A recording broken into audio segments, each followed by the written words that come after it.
Bom dia. Praça do Letrado é entregue à comunidade do Vinhais, em São Luís. No estúdio vamos falar sobre a repercussão da Operação Lava Jato.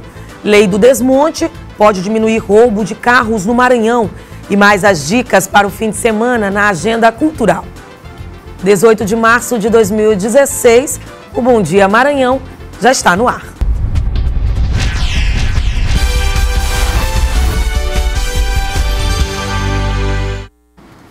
E depois de reformada, foi entregue na noite desta quinta-feira à comunidade do Vinhais, a Praça do Letrado.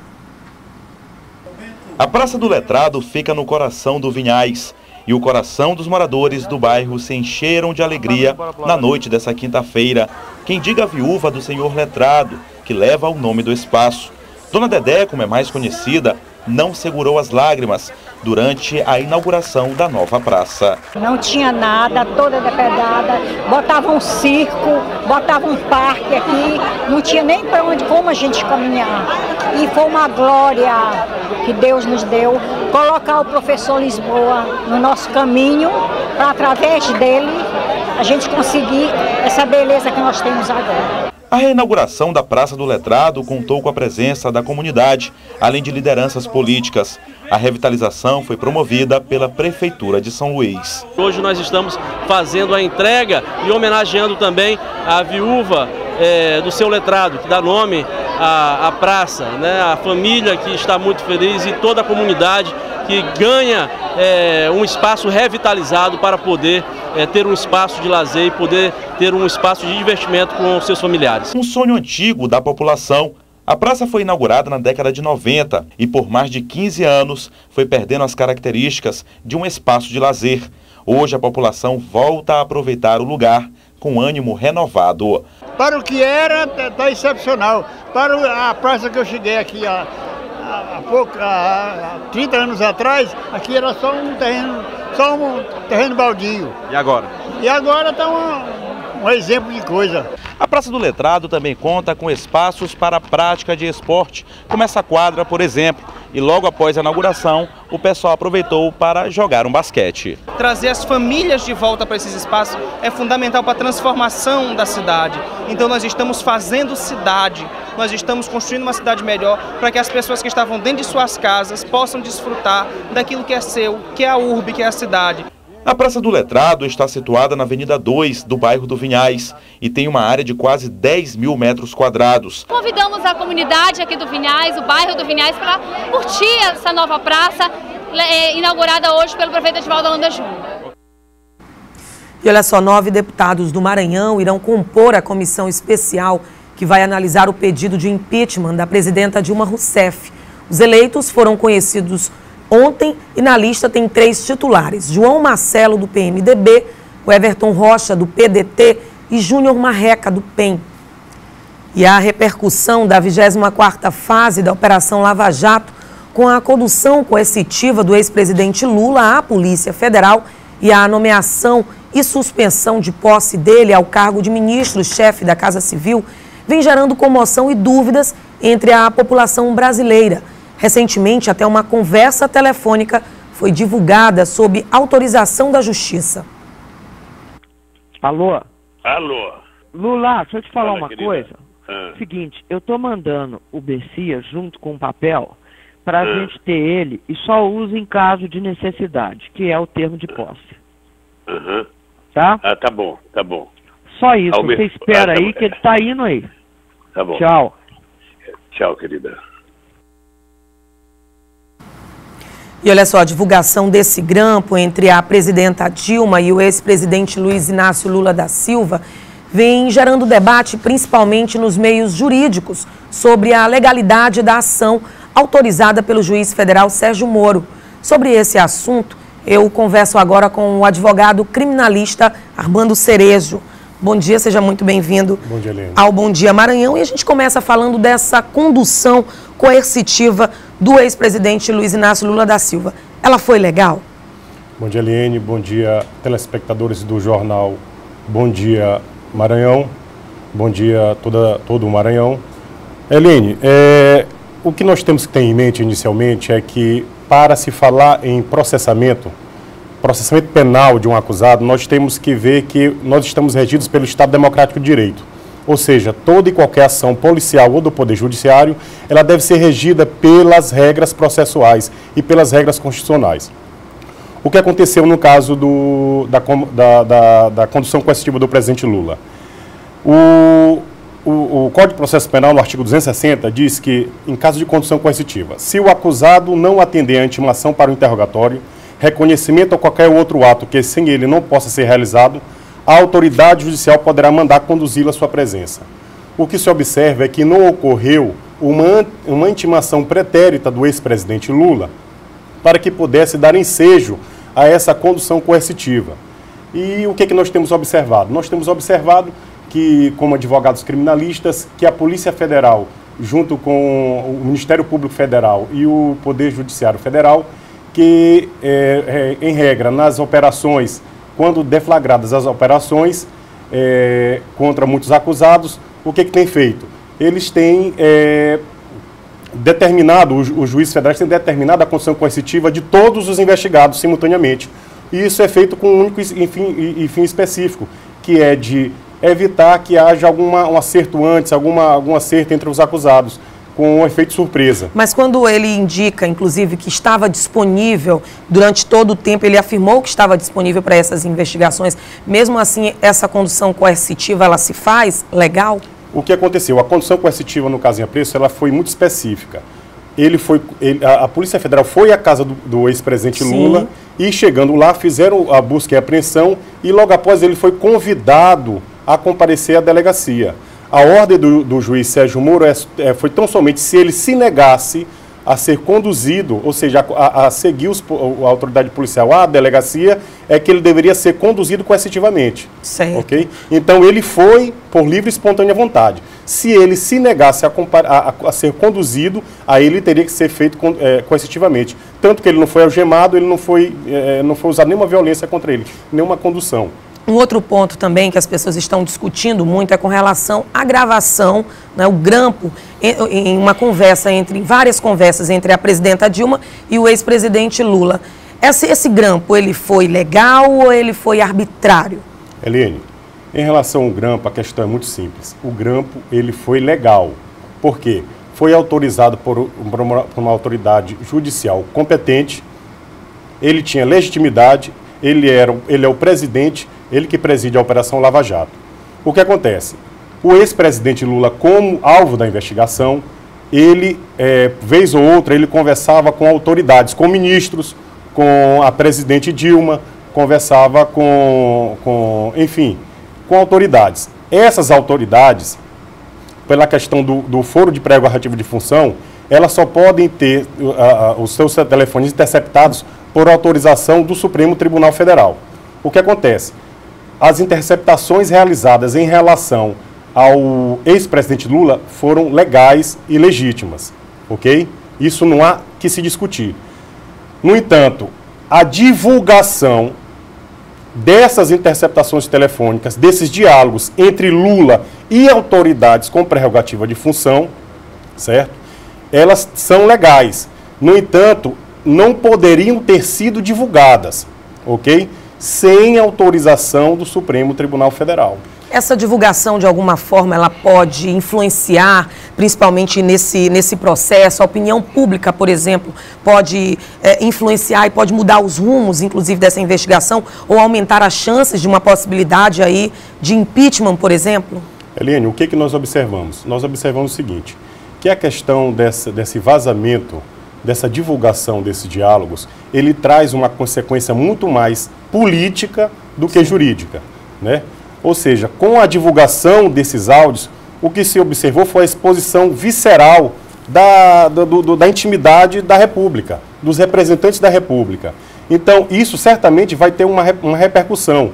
E pelo teor desses diálogos, né, que de certa forma causaram até uma certa perplexidade pela maneira que ela foi travada, ela certamente vai ter uma consequência negativa do ponto de vista político.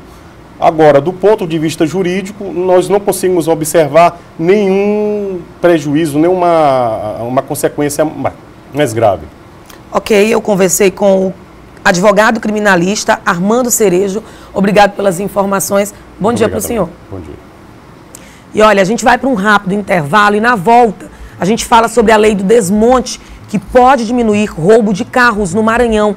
Agora são 7h42. O Bom Dia Maranhão volta já.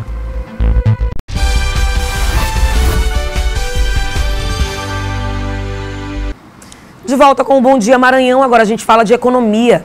A Bovespa teve alta de 6,6% aos 50.913 pontos.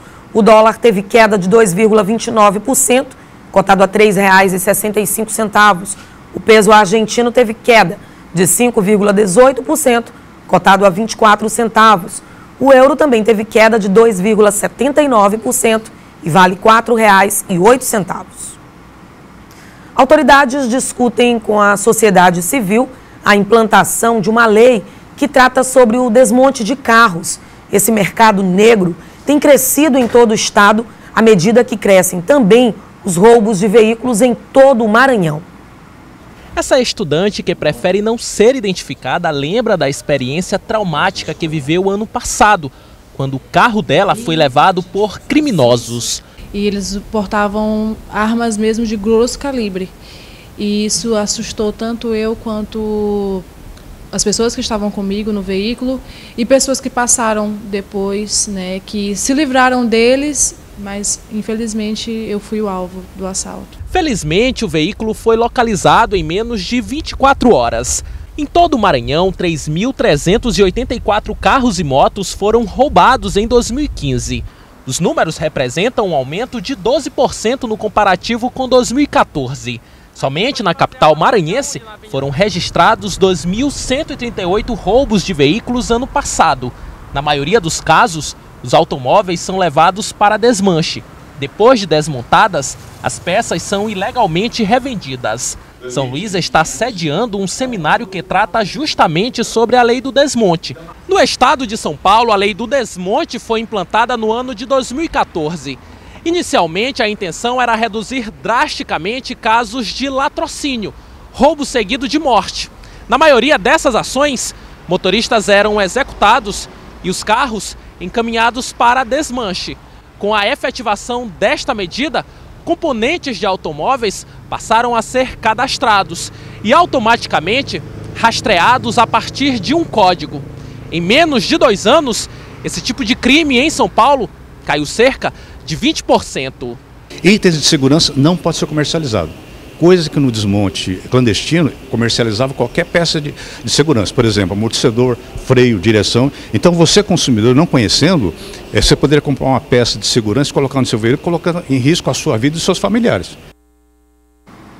E sobre a lei do desmonte, eu converso agora com o vice-presidente da FENACOR e especialista na lei do desmonte, Carlos Vale. Bom dia, seja bem-vindo ao Bom Dia Maranhão. A gente falou e mostrou na reportagem esse seminário que aconteceu aqui na capital, que acontece aqui na capital. E aí eu queria lhe falar como é que anda essa lei aqui no Maranhão. Por que ela ainda não está funcionando, por que ela ainda não está em vigor aqui no estado? Bom dia a todos. Essa lei tem sido divulgada pela FENACOR em todo o Brasil. Sim. Para que ela traga os benefícios reais à sociedade. Essa lei beneficia, em primeiro momento, a própria questão ambiental, uma vez que ela agora determina a forma correta de se desmontar um veículo, e também a questão fiscal, já que todas as peças deverão ser vendidas com notas fiscais e que ela tem a condição de rastreabilidade muito mais fácil. Pois é, essa lei fala que pode, inclusive na lei, pode diminuir roubo de carros no Maranhão. Como isso é possível, hein? Olha, uma vez que a partir do cumprimento da lei é necessário procedimentos para se baixar um carro e que os ferros velhos agora vão ser considerados empresas de desmontagem ou de logística reversa de veículos, eles vão ter que separar as peças, classificar, e tem peças que não vão ser mais poder de vender no ferro velho, como peças de segurança, como amortecedores, como bombas de freio, peças de sistema de suspensão. Essas são proibidas de venda. As peças que poderão ser vendidas vão ser aquelas peças que não interferem na segurança do veículo. Essas outras deverão voltar ao fabricante para serem remanufaturadas. Mas não vai haver mais ferro velho? Ou eles vão ser catalogados ou fiscalizados, por exemplo? Como é que vai funcionar isso na prática? Os ferro-velhos vão continuar existindo, Sim. só que de uma forma organizada agora. Eles vão ter que ter notas fiscais. O registro. O registro de todo veículo que entra. As peças vão ter que ser seladas para poder, inclusive, em cada selo, se identificar a origem daquela peça. Ela pertenceu àquele carro. Agora, é um processo mais detalhado e as empresas de ferro velho que não tiveram acesso a esse tipo de informática, de tecnologia, que possam se adaptar, conhecer a lei. Para isso, e o seminário existe para dar conta à sociedade e às autoridades a forma correta e o que tem sido feito no Brasil. O número de roubos a veículos aqui no estado do Maranhão, infelizmente, só aumenta. E aí a gente tem uma relação muito próxima do número de roubos de carros com o aumento no preço do seguro. O seguro, ele realmente aumenta por conta disso, né? Da alta criminalidade, dessa questão do aumento no número de roubos. O seguro é proporcional ao risco. Sim. Não só ao aumento de furto e roubo, como ao custo de colisão. Os carros que são mais caros de consertar têm os seguros mais caros. E os carros que são mais roubados também têm os seguros mais caros. A consequência da diminuição do furto e roubo por conta da aplicação dessa lei 12.977 é que haja uma diminuição no valor do prêmio, no preço do seguro. Tá, então, só para a gente finalizar, em alguns estados onde essa lei já está em vigor, os números de assaltos, o número de roubos a veículos diminuiu e, consequentemente, o número de seguros também. Essa lei, então, ela tem um sucesso garantido, que esse sucesso, inclusive, pode se dar aqui no estado do Maranhão? Em São Paulo, a gente tem um exemplo prático, porque essa lei já existe, já é feita, já é exigida, já é cobrada e aplicada lá. E em cerca de 30 dias já se apontou aí 26% na redução de furto e roubo. Porque o produto do automóvel, de forma ilegal, ele perde o seu valor. Ele não pode mais ser comercializado. Então, perde-se o interesse de furtar o veículo para que ele seja desmanchado e vendido em parte. Ok.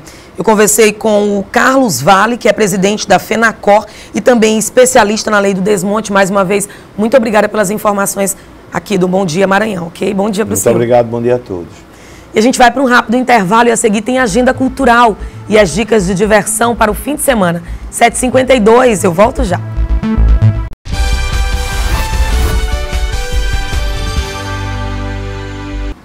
De volta com o Bom Dia Maranhão, confira agora a previsão do tempo na capital e também no interior do estado.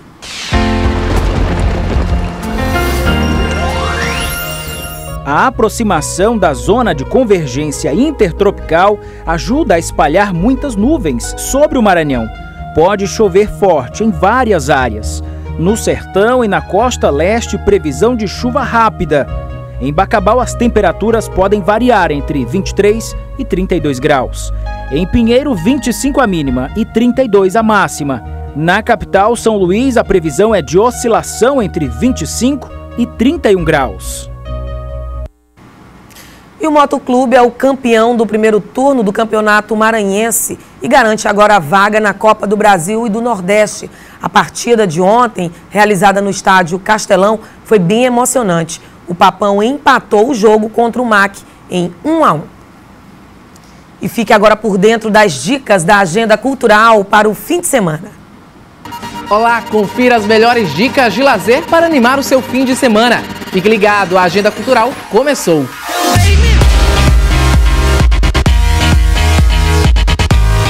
Em cartaz, o filme 50 Tons de Preto. Christian Blake é um empreendedor de sucesso com um passado obscuro e gostos bem peculiares. Quando conhece a Hannah Style, ele fica obcecado por ela e tenta fazer com que ela se submeta a todos os seus desejos. Outra dica de filme é A Bruxa. William e Catherine levam uma vida cristã com suas 5 crianças, morando à beira de um deserto intransitável. Quando o filho recém-nascido dela desaparece e a colheita falha, a família se transforma em outra. O desenho animado Show da Luna, a nova sensação da criançada na telinha, chega pela primeira vez a São Luís e se apresenta neste domingo no Teatro da Cidade de São Luís. No palco, Luna e seus parceiros prometem embarcar a criançada no mundo de imaginações e grandes descobertas sobre a ciência. E para você que quer curtir uma balada, o Espaço Lagoa traz em sua programação duas das melhores festas já vistas na ilha. Hoje é a primeira vez da Sexta Absoluta, com o imperador Bruno Shinoda e diversos convidados.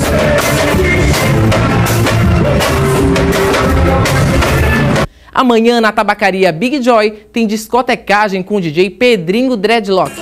Muito hip hop, música brasileira e, é claro, reggae musical, a partir das 7h30 da noite. Uma noite para soltar os instintos mais bregas. A boate New York realizará neste sábado, a partir das 22 horas, a festa Brega Night Cafona Sem Moderação. O evento contará com diferentes bandas que animarão o público com o ritmo brega. Curta bastante o fim de semana. Até mais. Valeu! Mas preste atenção, por favor. Agora vocês e o coro canta.